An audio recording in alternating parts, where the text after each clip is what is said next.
Before I start, I would like to tell you how I publicly broke up with my ex-wife and how I made her karma for the rest of her life.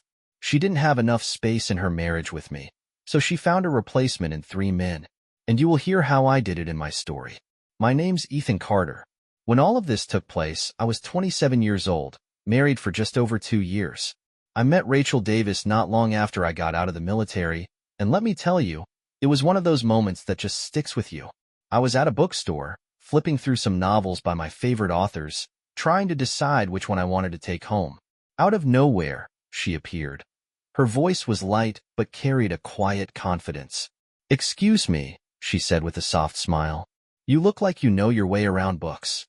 Could you help me find something for my brother's birthday?" I looked up, a little caught off guard but not in a bad way. She was holding a couple of books, but from the way she glanced at them, I could tell she wasn't sure if they were the right picks. "Sure," I said, straightening up. "What kind of stuff does he like?" She scrunched her nose, thinking for a moment.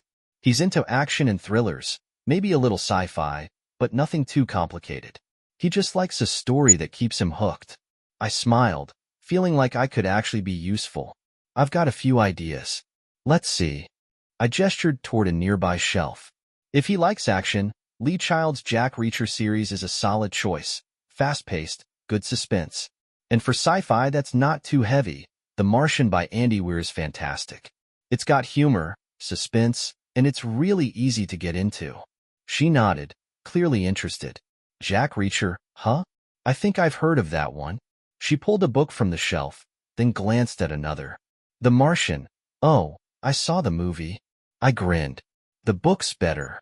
She laughed, her eyes lighting up. "I'll take your word for it. Thanks for the help. My brother's going to think I'm a genius." As she turned to leave, I hesitated. There was something about her, something that made me feel like I couldn't just let this moment slip away. "Hey, wait a second." She stopped, looking back at me with curiosity. "Do you want to grab dinner sometime?" I asked, feeling a little nervous, something that wasn't like me. "I know a good spot nearby." She blinked, then smiled. "Where and when?" That caught me off guard. How about Friday at 7? There's this little Italian place a couple blocks from here." "Sounds good," she said, pulling out her phone.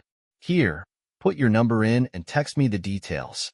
I quickly typed in my number, feeling a rush of excitement I hadn't felt in a long time. That Friday, we went to dinner, and everything just clicked. Rachel was easy to talk to, the kind of person who made you feel comfortable even if you barely knew her.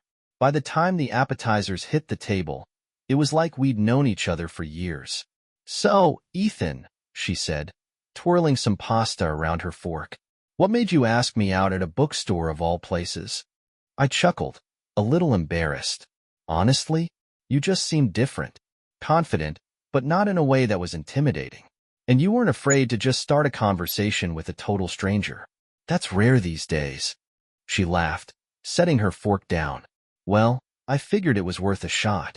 You looked like you knew what you were doing in there, and I didn't want to buy something my brother would hate. Lucky for me, you're also good at picking restaurants." We talked for hours that night, covering everything from our favorite foods to the books that shaped us. She was curious about my time in the military, though I kept most of it vague. "What was it like?" she asked, her voice soft, curious but respectful. I leaned back, taking a sip of water. "Intense. A lot of discipline, a lot of structure. You learn to adapt fast. But there's a lot I can't really talk about, classified stuff." She nodded thoughtfully. "I get that. But I bet you've got some incredible stories, even the ones you can't share." "Maybe," I said with a small smile. "What about you? What's your story?" She tilted her head, her lips curving into a teasing grin. "Oh, so now you want to know my secrets?" "Maybe," I replied, mirroring her playful tone. "If I'm lucky." After leaving the military, I landed a job with an electronic security company as a troubleshooter and field installation supervisor. It was steady work, mostly in the metro area, which meant I didn't have to travel much. I spent maybe 2 hours a day in the office, tops, just enough time to check in before heading out to job sites. The pay was good, and I liked the challenge of solving problems on the spot. Life felt like it was finally settling into place. About 6 months into the job, I knew Rachel was the one. One evening, after dinner, I pushed past my nerves and just went for it. We were on the couch, her legs curled up under her as we talked about weekend plans. My heart was pounding, but I didn't want to wait any longer. "Hey," I said, shifting to face her fully. "Can I ask you something serious?" Her brow furrowed slightly, but there was a playful glint in her eyes. "Serious? That's a new tone for you. What's up?" I reached into my pocket, pulled out the small velvet box, and flipped it open. Her eyes widened, and for a moment, it felt like time had stopped. "Rachel," I said, my voice steadier than I expected. "Will you marry me?" She gasped, covering her mouth with her hands. Tears welled up in her eyes, and she nodded so hard I thought she might shake loose. "Yes, Ethan. Of course, yes." I slipped the ring onto her finger, and we both started laughing, caught up in the moment, in the kind of happiness that makes you feel invincible. 18 months after we met, we got married. That first year was everything I could have hoped for, better, even.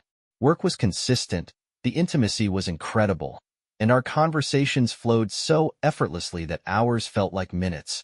We hosted friends for poker nights, went on spontaneous dates, and just enjoyed each other.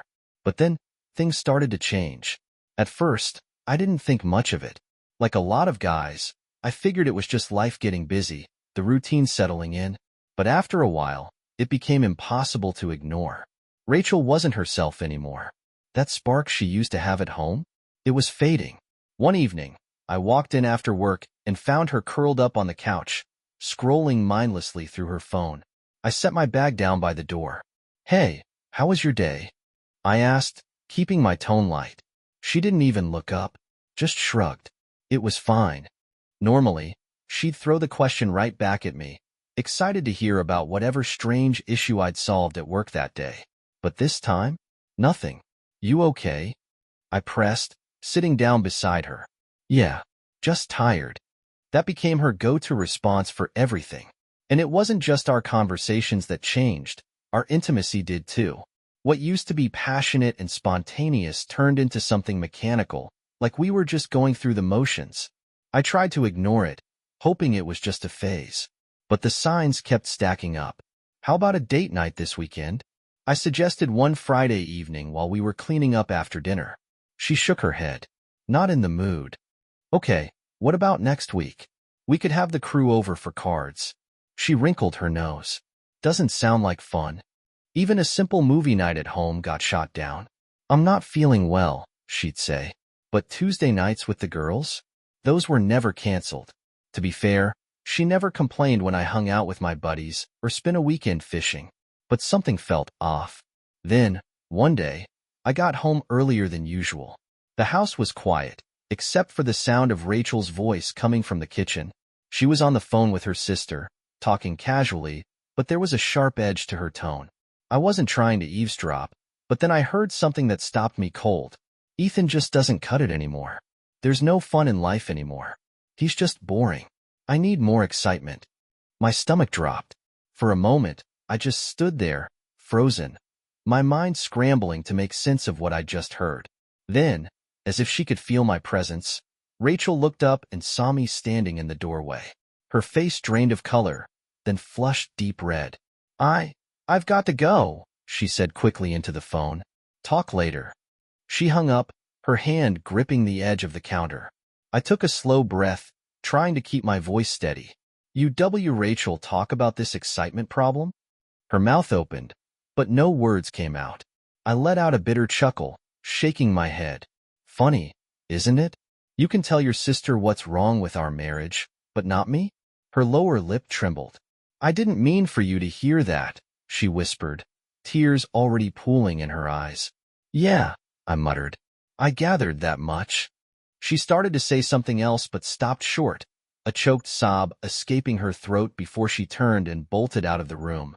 A second later, I heard the bedroom door slam shut. I just stood there, numb. My mind spun with questions. What did I do wrong? When did I stop being enough? Why didn't she just talk to me? Eventually, I made my way to the living room and sank onto the couch. The hurt settled in, thick and heavy, like a weight pressing down on my chest. I must have lost track of time because when I finally blinked myself back to reality, morning light was already streaming through the blinds. Still in the same chair. Still in the same clothes. I got up, stiff and groggy, and headed to the bedroom to grab my things for work. But the second I stepped inside, I froze. On the dresser, right next to the lamp, sat Rachel's wedding rings, neatly placed side by side. Her phone and car keys were there too. I turned toward the closet. Empty hangers swung in the space where her clothes used to be. A folded note lay beneath the rings. I picked it up, sat on the edge of the bed, and braced myself. Ethan, I'm sorry you heard that last night. I had planned to talk to you this weekend, but I guess the timing changed. I'm leaving to go on a retreat. I need to figure things out. I've been feeling unsettled, unhappy with how life has been for a while now. I left my rings because I know once the shock wears off, you're going to be angry. I'm sorry for that. But I need excitement in my life, and until I feel that urge again, I don't want to be reminded of us or our marriage. I have not cheated, and I don't plan to. But Ethan, you are boring, and I don't know if I can get past that. I'll reach out when the retreat is over, and we can see where to go from there. Rachel, that one word, boring, echoed in my head, getting louder and louder until it drowned out everything else. I read the note again and again, trying to make sense of it, trying to process what the hell had just happened. Excitement.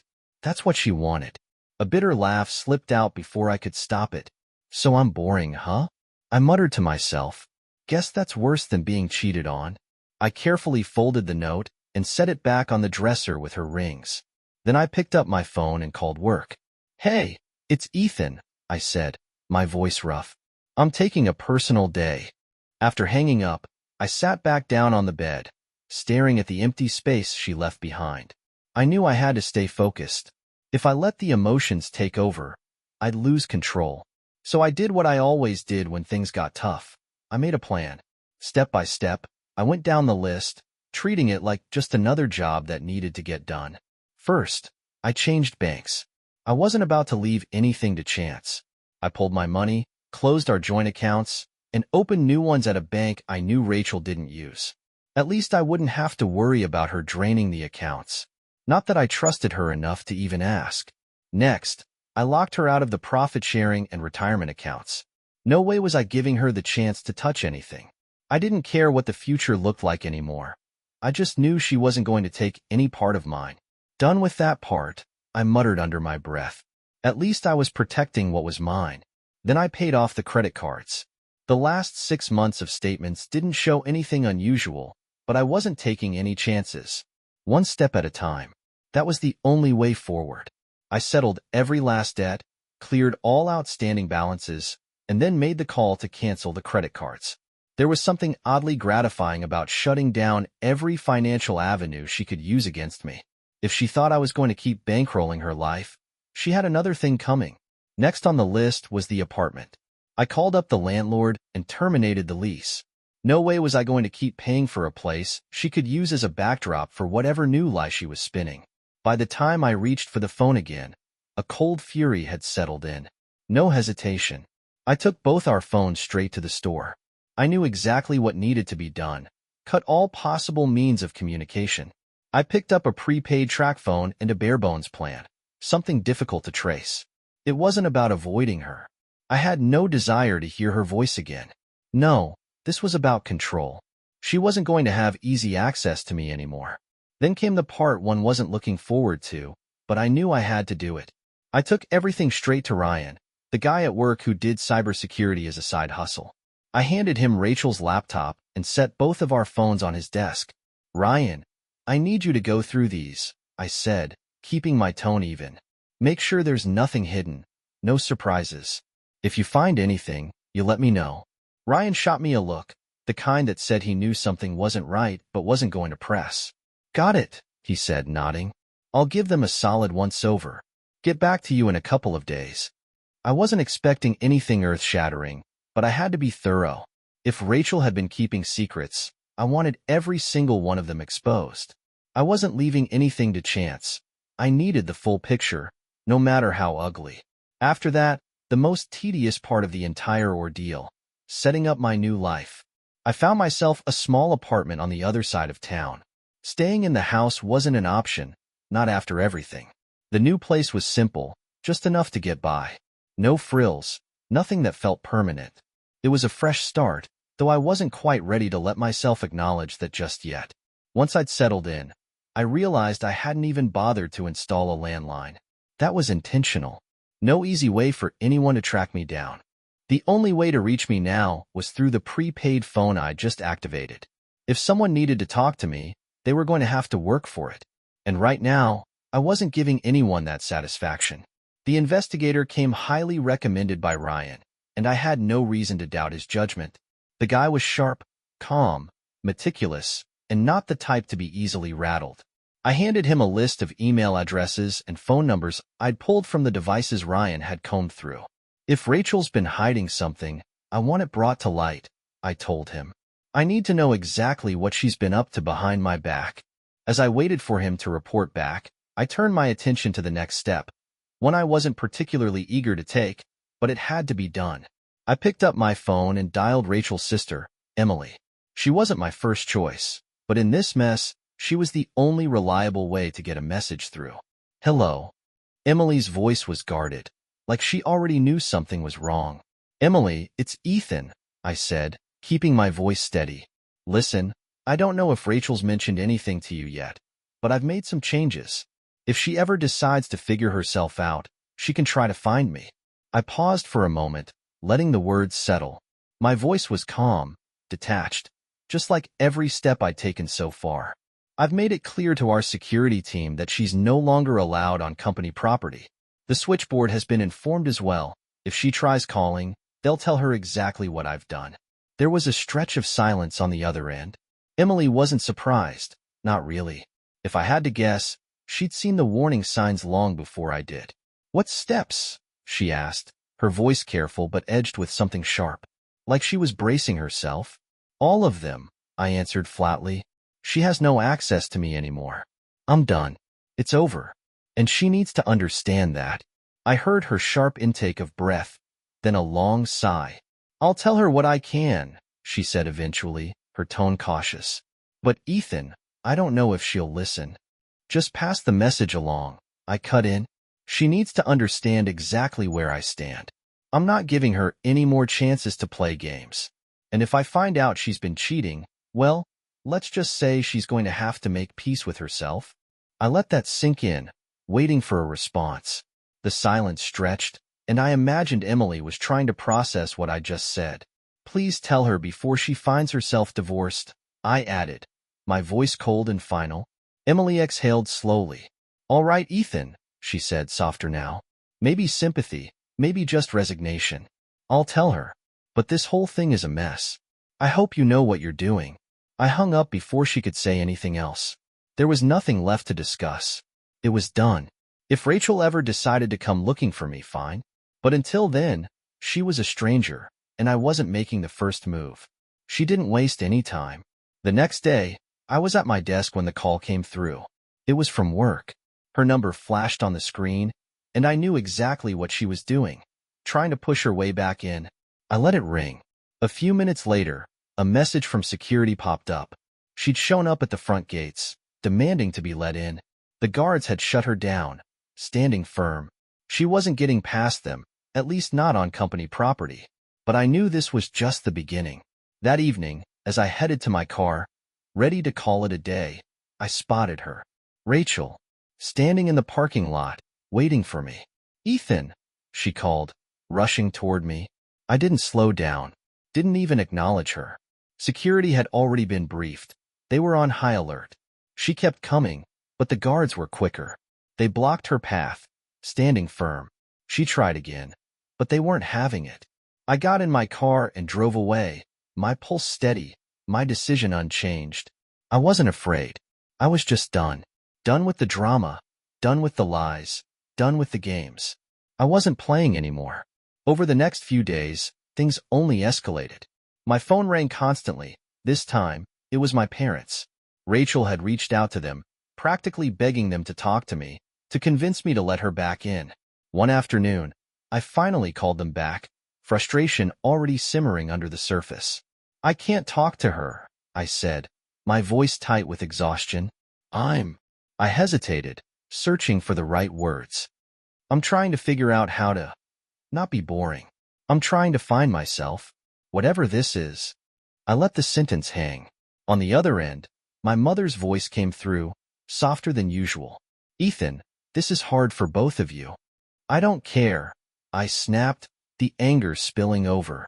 She's been hiding things from me, and I'm done trying to fix what she broke.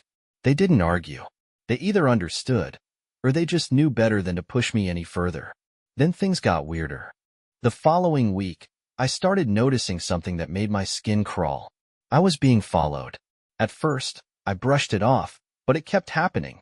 Both my car and my work van had the same vehicles trailing them, always hanging back just far enough to make it obvious they weren't just random drivers. And then there were the notes. Every time I walked out of a meeting or stepped out of a building, there they were, wedged under my windshield wipers, stuck to my side mirrors. I didn't even bother reading them. I knew exactly who they were from. Desperate, pleading messages from Rachel, trying to get me to listen. But I wasn't about to give her that satisfaction. I tossed them straight into the trash without a second glance. One afternoon, I hit my limit. After work, I noticed the same damn car behind me again, staying just a little too close for comfort. That was it. I decided to lose them. I made a series of quick, sharp turns, weaving through side streets, cutting left, then right, then left again. After about 10 minutes, they were gone. But I wasn't done. The next morning, I went straight to my boss. Look, I don't want to make a big deal out of this, I told him, leaning over his desk, but I need you to know. I've been followed. The company vehicle has been targeted too. Can you have someone check the security footage? He didn't hesitate. Picking up his phone, he made a quick call. I'll handle it, he assured me, hanging up after a moment. Then he met my eyes, his expression serious. We're notifying the police, Ethan. This has gone too far.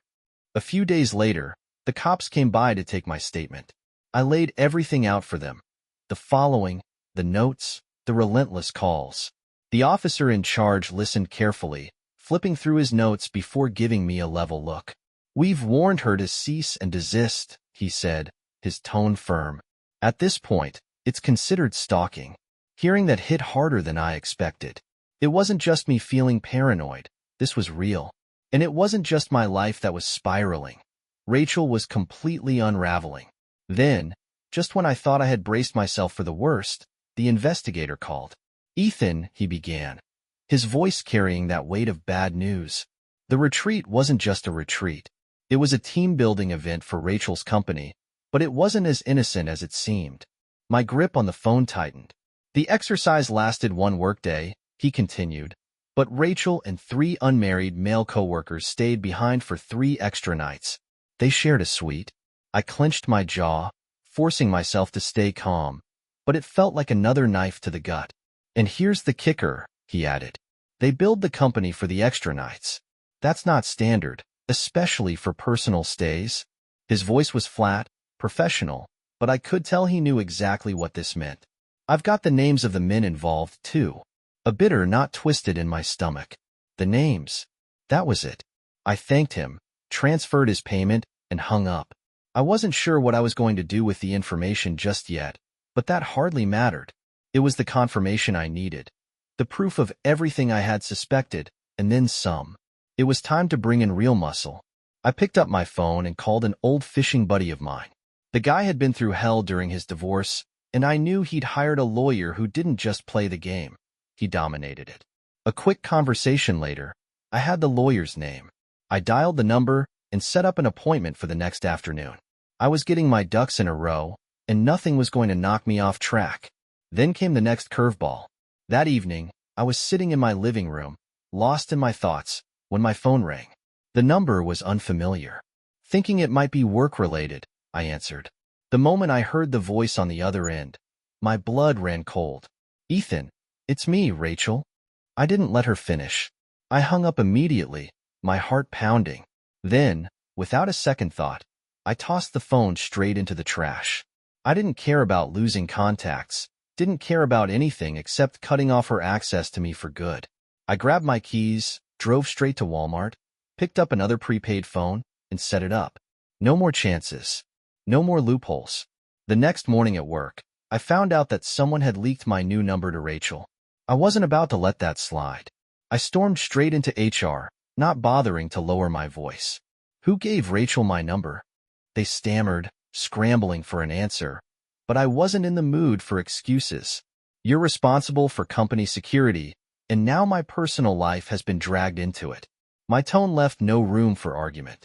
I want this handled. Now. I wasn't going to let them brush it under the rug.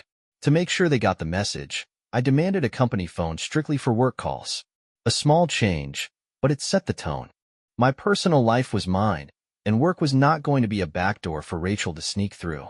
By the end of the day, I had the new work phone in my hands, and I made damn sure everyone in the office knew.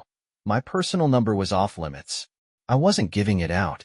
I didn't care if it made things inconvenient. My boundaries were set in stone.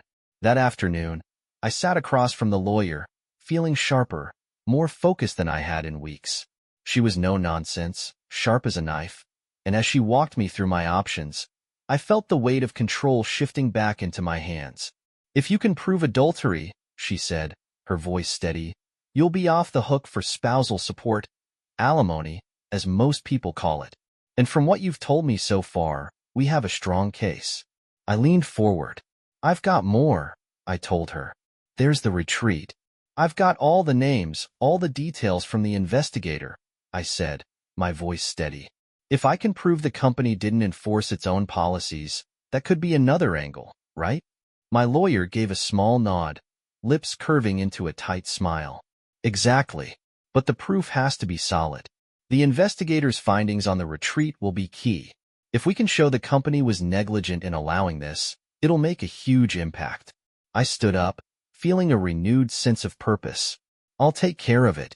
The next move was obvious. I rehired the investigator immediately and gave him clear instructions. I need to know exactly where Rachel is staying, who she's living with, and what she's up to. But I'm not just looking for answers. I need leverage. I want photos, dates, times, addresses, I told him. And get everything you can on the 3 guys from the retreat. I want to know it all. If she's still trying to cover her tracks, I need proof to shut it down. He assured me he'd get on it right away. I felt a cold, calculated satisfaction. This was real progress. Rachel wasn't going to walk away from this without consequences. And I wasn't stopping there. I decided to take things up a notch. I wasn't just going to sit back and wait for the legal battle. I was going to expose the truth. I had my cybersecurity guy hack into Rachel's Facebook. It wasn't hard for him. Once I had the green light, I had him post a copy of her carefully written note, the one where she painted herself as the victim, to all of her friends and followers. It wasn't just about sending a message to Rachel anymore. I wanted everyone who followed her to see the truth. And then, I took it a step further. I paid for a full-page ad in the local newspaper. It wasn't cheap, but that didn't matter. This was about making a statement. The ad contained the note she had written, but at the bottom, I added a single question. Where was she when the one-day retreat ended? The wheels were in motion. My lawyer, the investigator, and now the public reveal. Rachel was going to have to answer for what she had done. For 2 weeks, not much happened. I started to wonder if this was just going to drag on in some slow, miserable process. Then, everything blew up. The first call came from my lawyer. She sounded almost thrilled. Ethan, it's happening, she said. The company is backing down. They fired Rachel and the 3 men involved, and they're agreeing to settle the lawsuits. I had to take a moment to let that sink in. Rachel had been fired. The 3 guys, too. And the company didn't even want to fight it. Keeping my voice even, I asked, how much are we talking? Enough, she replied, her tone measured. We'll go over the details soon, but this is a big win for you. I exhaled, a weight lifting from my chest. It wasn't over yet, but this was a huge step in the right direction. Then came another unexpected moment. My family had completely cut Rachel out. They refused to speak to her, didn't take her calls. She was done in their eyes. That meant more to me than I expected. I wasn't in this alone anymore. The people who mattered most had my back. And it wasn't just my family. Friends I hadn't spoken to in years started reaching out. Messages of support, calls from old buddies, even if few were with you, man texts. I hadn't realized how much I needed that. The reminder that I wasn't the one who had screwed up this time. Then, just when I thought things were settling, the investigator called. "Ethan," he said, his voice steady, "I've got confirmation." I leaned forward. "Go on." "Rachel's been living with the 3 guys from the retreat," he said, "but I couldn't find any direct evidence of their relationship beyond the address. It's circumstantial. But the lease agreement, that's where things get interesting." "What about it?" I asked. "According to the lease, guests could only stay for a maximum of 2 days without notifying management. They broke that rule, and when I spoke with the landlord, they confirmed that after the apartment management found out, the guys had to move out." I let out a small, humorless chuckle. "So what, they're homeless now?" "Yep," he said. "And when they realized they had nowhere to go, they packed up and left town. Rachel tried to go with them, but they didn't take her." That part nearly made me laugh. After everything she'd done, after all the pain she'd caused, she was finally getting a taste of her own medicine. "Where is she now?" I asked, keeping my voice even. "She moved in with her sister," he said, "but I don't think that's going to last long." "Why not?" "From what I've gathered, her sister's already sick of her. Rachel's been crying about how you ruined her life." I felt a strange sense of satisfaction hearing that. I hadn't ruined her life. She had done that all on her own. Then, just when I was ready to put it all behind me, my phone rang. I glanced at the screen. Rachel's sister. I hesitated before picking up. "Hello?" "Ethan, it's Natalie," she said, her voice calm but firm. "I just wanted to say, I'm sorry." I waited, letting her speak. "I shouldn't have gotten involved in all of this," she admitted. "I didn't know what was really going on, and I should have stayed out of it. I'm sorry for everything." Something inside me eased, just a little. It wasn't much, but it was something. "Thanks, Natalie," I said. "It's been a crazy couple of months, but I appreciate the apology." "I just wanted to clear the air," she said sincerely. "I didn't know what kind of mess Rachel was getting herself into, but I do now.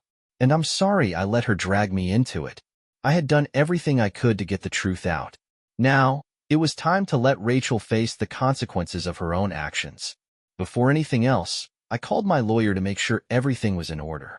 The divorce papers were ready, the photos of her and her lovers were attached, and I had personally written the note that would go with them. Writing that note wasn't easy. No matter how much I tried to push it away, a part of me still felt the weight of everything we had once shared, the love that had turned to nothing but betrayal. But another part of me was done, completely done. "Ethan, everything's set. My lawyer told me when I checked in. We'll serve the papers and send the photos and note exactly as you requested." "Good," I said, keeping my voice even. "Let's get this finished." At this point, it wasn't about revenge. It was about closing the chapter. Rachel had made her choices, and now it was my turn to make mine. I wasn't going to keep fighting for someone who had thrown me away so easily. The next day, I got confirmation. The papers had been served. The photos, the note, everything. My pulse quickened when I saw the email from my lawyer. I opened it and took one last look at the note I had spent hours crafting. It had taken time to get it right, to balance the raw hurt with the cold, hard truth. I wasn't going to let her walk away unscathed. She needed to know I saw through her lies, that I wasn't the fool she had thought I was. "Rachel, you've now received the divorce papers. I hope you fully understand the damage you've done. I loved you. No, I still love you. But I refuse to stay married to a liar and a cheat. I hope you found yourself on that retreat. I'm sure all 3 of those men did. I know about the firing, and honestly, I'm surprised your company didn't have you arrested for fraud. Now that you realize I know everything, you have one option. Sign the papers as written. If you refuse, I'll withdraw the current agreement and make sure every detail of your exciting outings is sent to your family, your church, and all your friends. And yes, I'll make sure Facebook sees the new evidence as well. As I said, I love you. If I didn't, this wouldn't hurt as much as it does. You have 1 week to sign and return the papers. If you have questions, call my lawyer. From this point forward, I want no direct contact with you. Ethan." I hit send. That was it. She could make this easy, or she could make it difficult. Either way, it was over.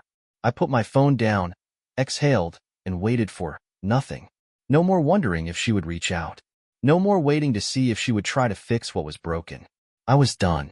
And that was that. Rachel disappeared from my life as quickly as she had entered it. After the papers were served, I didn't hear a single word from her. No fights, no last-minute attempts to explain herself, no resistance at all. She signed everything without hesitation. In the end, I guess she knew she had nothing left to say. She didn't even try to ask for alimony. Not that I would have given it to her, but it surprised me that after everything, she didn't even put up a fight. She lost it all. Her job, her reputation, her friends. Even her own family turned their backs on her. My sister told me Rachel's parents were the first to cut her off. They told her she had made her bed, and now she had to lie in it. One by one, the people in her life shut her out. She had nothing left. Then, she left town. I have no idea where she went. And, honestly, I don't care. As for me, life slowly started to feel normal again. It took time. More time than I wanted to admit, but eventually, I was ready to move forward. I started going out, meeting people, figuring out what life looked like without the weight of betrayal dragging behind me. And then, one day, I met someone. Her name is Emily. She's a high school teacher, and she's different. A breath of fresh air. She has this calm, steady energy that makes even the complicated parts of life feel lighter. We clicked right away. She's smart, kind, and has a sense of humor that catches me off guard in the best way.